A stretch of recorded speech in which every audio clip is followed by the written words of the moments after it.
सियार और ढोल पंचतंत्र की कहानी। सियार और ढोल पंचतंत्र।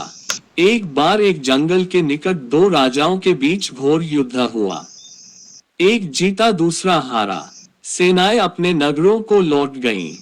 बस सेना का एक ढोल पीछे रह गया। उस ढोल को बजा बजा कर सेना के साथ गए भाट वचारण रात को वीरता की कहानियां सुनाते थे। युद्ध के बाद एक दिन आंधी आई। आंधी के जोर में वह ढोल लुढ़कता पुढ़कता एक सूखे पेड़ के पास जाकर टिक गया। उस पेड़ की सूखी टहनियां ढोल से इस तरह से सट गई थी कि तेज हवा चलते ही ढोल पर टकरा जाती थी और धमाधम धमाधम की गुंजायमान आवाज होती। एक सियार उस क्षेत्र में घूमता था। उसने ढोल की आवाज सुनी। वह बड़ा भयभीत हुआ। ऐसी अजीब आवाज बोलते पहले उसने किसी जानवर को नहीं सुना था। वह सोचने लगा कि यह कैसा जानवर है जो ऐसी जोरदार बोली बोलता है, धमाधम। सियार छिपकर ढोल को देखता रहता, ये जानने के लिए कि यह जीव उड़ने वाला है या चार टांगों पर दौड़ने वाला। एक दिन सियार झाड़ी के पीछे छुपकर ढोल पर नजर रखे था। तभी पेड़ से नीचे उतरती हुई एक गिलहरी कूदकर ढोल पर उतरी। हल्की सी धम की आवाज भी हुई। गिलहरी ढोल पर बैठी दाना कुतरती रही। सियार बड़बड़ाया, ओह, तो यह कोई हिंसक जीव नहीं है। मुझे भी डरना नहीं चाहिए। सियार फूंक फूंक कर कदम रखता ढोल के निकट गया।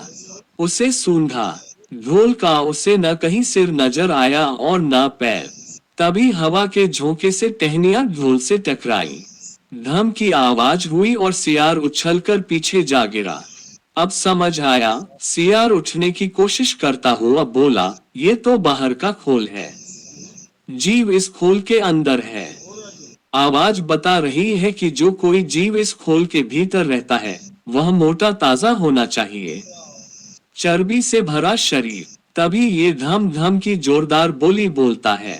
अपनी मांद में घुसते ही सियार बोला, ओ सियारी, दावत खाने के लिए तैयार हो जा। एक मोटे ताजे शिकार का पता लगाकर आया हूँ। सियारी पूछने लगी, तुम उसे मारकर क्यों नहीं लाए?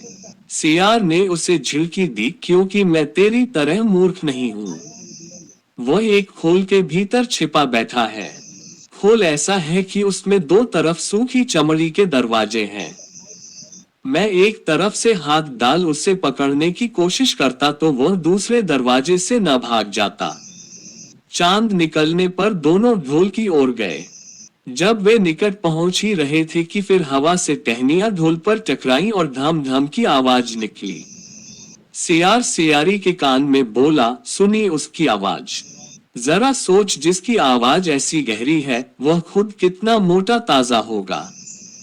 दोनों ढोल को सीधा कर उसके दोनों ओर बैठे और लगे दांतों से ढोल के दोनों चमड़ी वाले भाग के किनारे फाड़ने। जैसे ही चमड़ियां कटने लगी, सियार बोला, होशियार रहना। एक साथ हाथ अंदर डाल शिकार को दबोचना है। दोनों ने फूंक की आवाज के साथ हाथ ढोल के भीतर डाले और अंदर टटोलने लगे। अंदर कुछ नहीं था। एक दूसरे के हाथ ही पकड़ में आए। दोनों चिल्लाए, हैं, यहाँ तो कुछ नहीं है, और वे माथा पीट कर रह गए।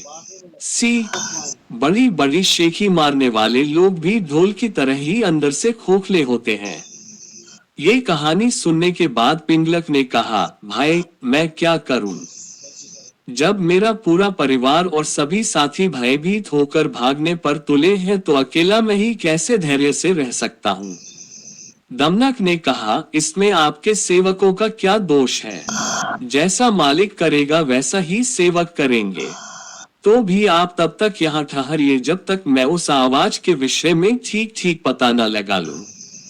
पिंगलक ने आश्चर्य से पूछा, क्या तुम वास्तव में वहां जाने की सोच रहे हो?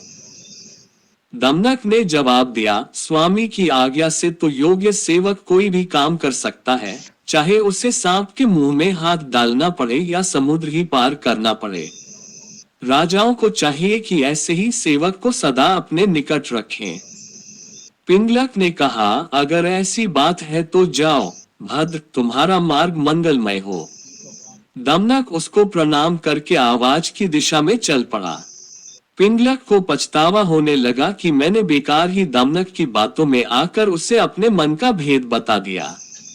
उसका क्या विश्वास, पहले मंत्री का पद छिन जाने के कारण वह खिन्न तो है ही, बदला लेने के लिए ये भी तो हो सकता है कि दमनक लालच में आकर शत्रु से मिल जाए और बाद में घात लगाकर मुझको ही मरवा दे। खैर, अब तो एक ही रास्ता है कि कहीं दूसरी जगह छिपकर दमनक के आने की राह देखी जाए। उधर दमनक खोजते खोजते संजीवक के पास पहुंचा तो उसकी खुशी का ठिकाना न रहा।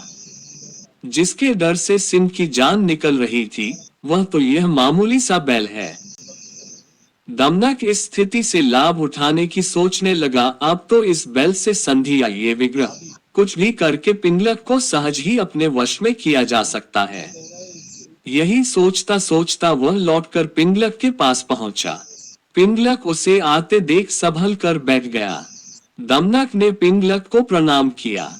पिंगलक ने पूछा, तुमने उस भयंकर प्राणी को देखा क्या? दमनक ने कहा, आपकी कृपा से मैं उसे देख आया हूँ। पिंगलक को आश्चर्य हुआ, सच? पिंगलक ने अपनी झेप मिटाने के लिए कहा, तो फिर उस बलवान जंतु ने तुम्हें छोड़ कैसे दिया? शायद उसने इसीलिए तुमको छोड़ दिया होगा कि बलशाली लोग अपने समान बल वाले से ही बैर या मित्रता करते हैं। कहाँ वह महाबली और कहाँ तुम जैसा तुच्छ विनम्र प्राणी। दमनक ने मन का क्षोभ छिपाकर कहा, ऐसा ही सही, वह सचमुच महान है, बलशाली है और मैं एकदम क्षुद्र दीन प्राणी हूँ। तो भी यदि आप कहें तो मैं उससे भी लाकर आपकी सेवा में लगा सकता हूँ। पिंगलक ने चकित होकर कहा, सच कहते हो? ऐसा संभव है? दमनक बोला, बुद्धि के लिए कुछ भी संभव नहीं। तब पिंगलक ने कहा, अगर ऐसी बात है तो मैं आज से ही तुमको अपना मंत्री नियुक्त करता हूँ। तुम्हें प्रजा पर दया और दंड के अधिकार देता हूँ। पद और अधिकार पाकर प्रसन्न दमनक बड़ी शान से चलता हुआ संजीवक के पास पहुंचा और गुर्रा कर बोला, ओरे दुष्ट बैल, इधर आ, मेरे स्वामी पिंगलक तुझे बुला रहे हैं। इस प्रकार निश्चिंत होकर डकराने गरजने की तुझे हिम्मत कैसे हुई? संजीवक ने पूछा, ये पिंगलक कौन है भाई? दमनक ने जवाब दिया, अरे तू क्या वनराज सिंह पिंगलक को नहीं जानता? अभी तुझे पता चल जाएगा। वह देख, बरगद के पेड़ के नीचे अपने परिवार के साथ जो सिंह बैठा है वही हमारे स्वामी पिंगलक हैं। ये सुनकर संजीवक की कंपकंपी छूट गई। वह कातर स्वर में बोला, भाई तुम तो चतुर सुजान लगते हो। अपने स्वामी से मुझे माफ करवा दो तो मैं अभी तुम्हारे साथ चला चलता हूँ। दमनक ने कहा, बात तो ठीक है तुम्हारी। अच्छा ठहरो, मैं अभी स्वामी से पूछकर आता हूँ। वह पिंगलक के पास जाकर बोला, स्वामी वह कोई मामूली जंतु नहीं है, वह तो भगवान शंकर का वाहन वृषभ है। मेरे पूछने पर उसने बताया कि भगवान शंकर के आदेश से वह नित्य यहाँ आकर यमुना तट पर हरी हरी घास चरता है और इस वन में घूमा करता है। पिंगलक भयभीत होकर बोला, ये सच ही होगा, क्योंकि भगवान की कृपा के बिना घास चरने वाला ये प्राणी सर्पों से भरे वन में इस तरह से डकराता हुआ निर्भय विचरण नहीं कर सकता। खैर, ये बता कि अब वह कहता क्या है? दमनक बोला, मैंने उससे कह दिया है कि यह वन भगवती दुर्गा के वाहन मेरे स्वामी पिंगलक सिंह के अधिकार में है, इसलिए उनके पास चलकर भाईचारे के साथ रहते हुए इस वन में सुख से चरो। मेरी बात सुनकर उसने आपसे मित्रता की याचना की है। पिंगलक बहुत खुश हुआ। वो प्रशंसा करते हुए बोला, मंत्रवर तुम धन्य हो। मैंने उसको अभयदान दिया, लेकिन तुम मुझे भी उससे अभयदान दिलाकर मेरे पास ले आओ। दमनक अपनी बुद्धि और भाग्य पर इतराता हुआ फिर संजीवक के पास पहुंचा। बोला, मित्र, मेरे स्वामी ने तुमको अभयदान दे दिया है, अब तुम निडर होकर मेरे साथ चलो। किंतु याद रहे कि राजा का साथ और कृपा पाने के बाद भी तुम हमसे उचित व्यवहार ही करना। कहीं घमंड में आकर मनमाना आचरण न कर बैठना। मैं समयानुकूल ही शासन करूंगा।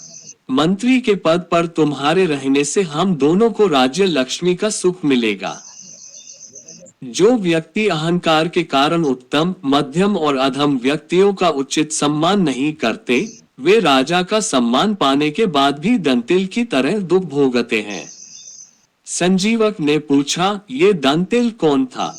दमनक कथा सुनाने लगा। व्यापारी का पतन और उदय अगले वीडियो में।